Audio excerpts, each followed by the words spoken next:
શું તમે ક્યારેય કોઈ એવા માણસને મળો છો કે જે હંમેશા પોતાના જ વખાણ કરે રાખે અને પોતાના જ વખાણ સાંભળવા હોય, પોતાના જ ગુણગાન ગાયા રાખે અને બીજાની લાગણીને કોઈ મહત્વ ન આપે? એવી જ વાત સાંભળે કે જેમાં પોતાનો ઇન્ટરેસ્ટ હોય. સાવધાન રહેજો, આવી વ્યક્તિ નાર્સિસિસ્ટિક હોઈ શકે છે. નાર્સિસિસ્ટિક પર્સનાલિટી ડિસઓર્ડર એ વ્યક્તિત્વની એક એવી બીમારી છે કે જેમાં વ્યક્તિ પોતાને ખૂબ વિશિષ્ટ ગણે, ખૂબ મહાન ગણે અને આવા લોકોમાં અમુક પ્રકારના લક્ષણો જોવા મળતા હોય.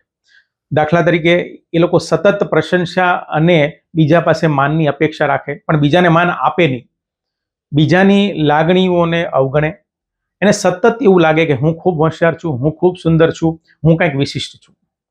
મારા એક પેશન્ટની વાત કરું તો એક ફેક્ટરીના માલિક હતા. એ જ્યારે કોઈ ફેક્ટરીમાં સારી વસ્તુમાં કોઈ વખાણ કરે ને તો તરત જ કહે કે મેં કર્યું છે. અને જો કંઈ ફેક્ટરીમાં પ્રોબ્લેમ થાય ને તો તરત જ કહે કે આ બધા કારીગરોનો વાંક છે. કોઈ દિવસ ટીમને કોઈ દિવસ ક્રેડિટ પણ ના આપે. જો તમારા જીવનમાં આવા માણસો હોય તો એનાથી એક બાઉન્ડ્રી બનાવો અને આવા લોકો સાથે બહુ સમજદારીપૂર્વક કામ લ્યો.